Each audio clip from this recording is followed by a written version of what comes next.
L'âme, c'est un sujet vaste, qui englobe beaucoup de choses. Mais finalement, quand on s'intéresse à l'âme, on s'intéresse à l'individu, à qu'est-ce qui compose l'individu, et comment ces différents éléments interagissent les uns avec les autres. Eh bien, l'individu, c'est une composition de différents éléments, parmi lesquels nous avons l'esprit, le corps, le cœur et l'âme. 4 éléments. Voyons un peu plus en détail chacun de ces éléments. Pour commencer par l'esprit. L'esprit est orienté en permanence vers la vérité. C'est une part de vérité pure qu'a l'individu en lui et qui lui permettra éventuellement d'accéder à la réalisation, s'il chemine convenablement. Ensuite, le corps. Donc le corps, c'est le réceptacle de l'esprit. C'est une matière terrestre, charnelle, et si l'esprit est orienté en permanence vers la vérité, le corps, lui, est orienté vers des considérations terrestres, qui peuvent être bonnes ou mauvaises, d'ailleurs. Par exemple, quand j'aide quelqu'un, quand je fais une aumône, c'est une bonne considération terrestre. Par contre, eh bien, tout ce qui va concerner l'alcool, l'argent, la luxure, tout ce que vous voulez, ce sont de mauvaises considérations terrestres. Ensuite vient le cœur. Donc le cœur, c'est le réceptacle de la science, du savoir et de la connaissance. On aura l'occasion d'aborder ces notions plus tard. Le cœur, c'est le lieu des bonnes et des mauvaises intentions. Et c'est aussi le lieu du mouvement. Alors pourquoi du mouvement? Eh bien parce que c'est le cœur qui initie le mouvement entre l'esprit et le corps.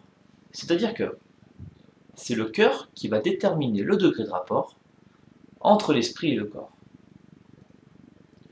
On va revenir sur cette notion de mouvement juste après.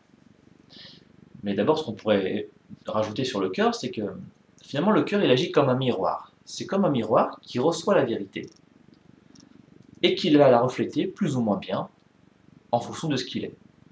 Si on a un beau miroir bien propre, eh bien, il la reflètera correctement, et si au contraire on l'a un peu trop laissé longtemps au grenier, eh bien, il y aura un peu de poussière, bon, il aura un peu plus de mal à refléter ce qu'il reçoit. Donc finalement, on se rend compte que le cœur, c'est le lieu de communication, c'est le lieu de liaison entre l'individu et le divin. Donc finalement, on se retrouve avec quoi? L'esprit, qui est orienté en permanence vers la vérité, le corps qui est orienté vers des considérations terrestres, et le cœur qui initie le mouvement entre l'esprit et le corps. Eh bien, le résultat de cette équation, esprit plus corps plus cœur, c'est ce mouvement qui est initié par le cœur, mais qui ne pourrait pas se faire s'il n'y avait pas l'esprit et le corps.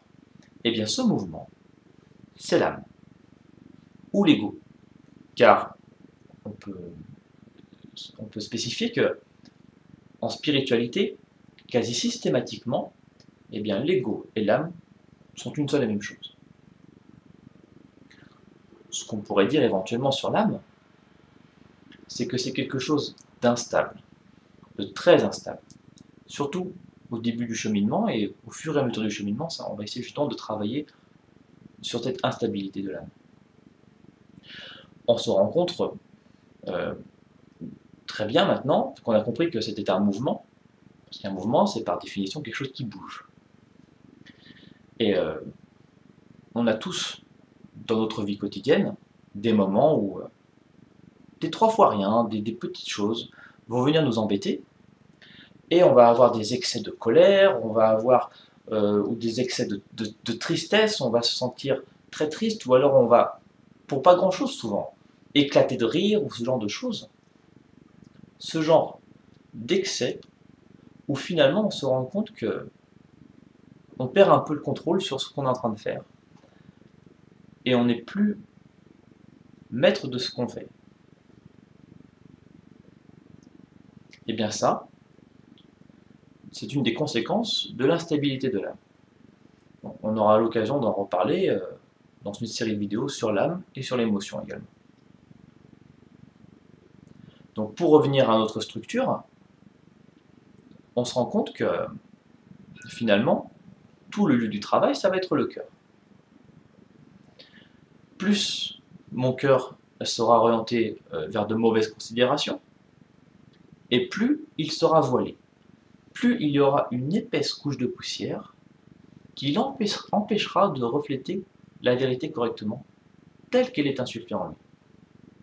Et plus au contraire, il sera dans les mouvements du bon cœur, de la sagesse, et plus l'individu trouvera une énergie en lui, une force, qui lui permettra de vivre plus sereinement, avec plénitude, les bousculades de la vie du quotidien.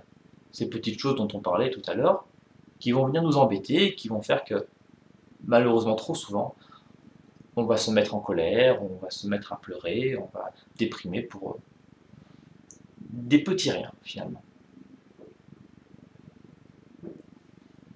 Donc on peut ouvrir une petite parenthèse, d'ailleurs, c'est qu'on a compris que la spiritualité, finalement, ça va être ça. Ça va être travailler autour du cœur, et ça va être d'enlever les voiles, qui empêchent le cœur de refléter correctement la vérité. Et donc voilà, on va devoir restaurer le cœur.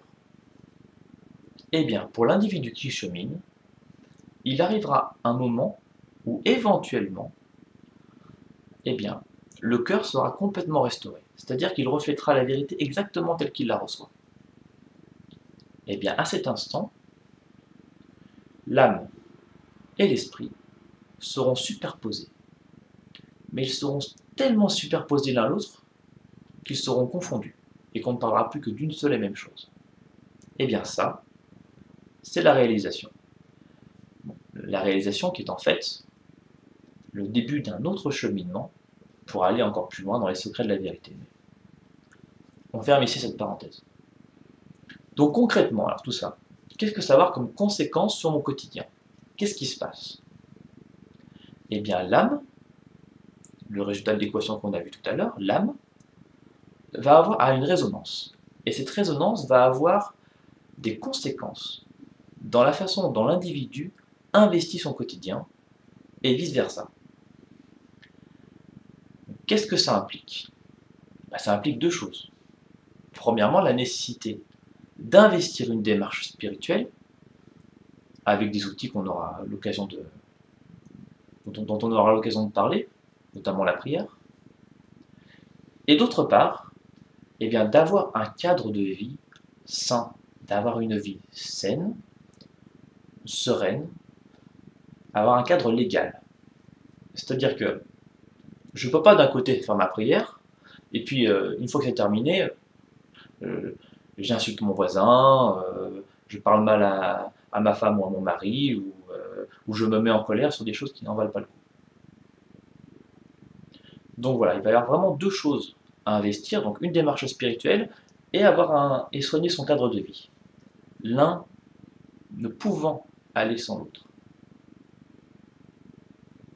On peut ouvrir une dernière parenthèse concernant la spiritualité. Avec tout ce qu'on a dit, on se rend compte de quoi?